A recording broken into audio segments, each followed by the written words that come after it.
If you work hard 95% of the time, you only need 5% luck. If you work hard 5% of the time, you need 95% luck. But for me, I was lucky in my first job when I was in Charlottesville.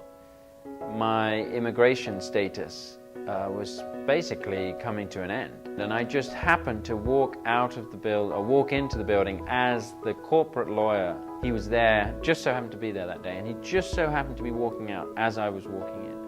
And he just so happened to say hello, and I said hello to him, and we had a brief conversation. And he inquired as to how I was legally working in the US, and I said, well, my visa is coming to an end. And he said, well, we need to change that. And that was how I got my visa to work in America.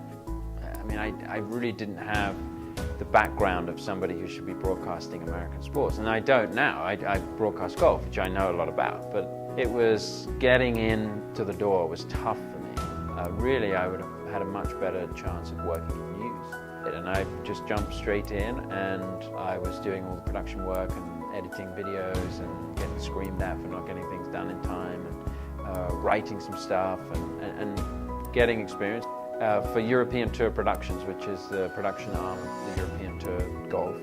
And I did 3 weeks with them on the road. I paid for everything myself. I stayed with friends, and I worked with all facets of the production and talent.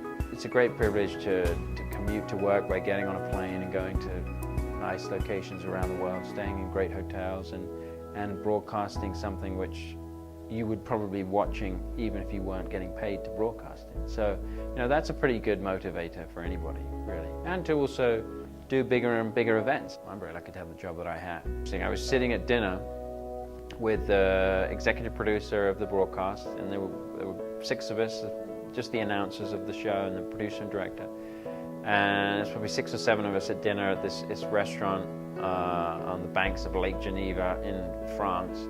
And the guy at the end of the table, the producer, was the guy who was producing the broadcast that I did when I was interning. And now, 12 years later, I was one of the announcers on the broadcast. So it's kind of crazy that I've come full circle in those 12 years. When you get to a point in your career where you've done a lot of things, you look at other avenues, and you take the opportunities that come along that you really want to do. And so I have a nice happy medium.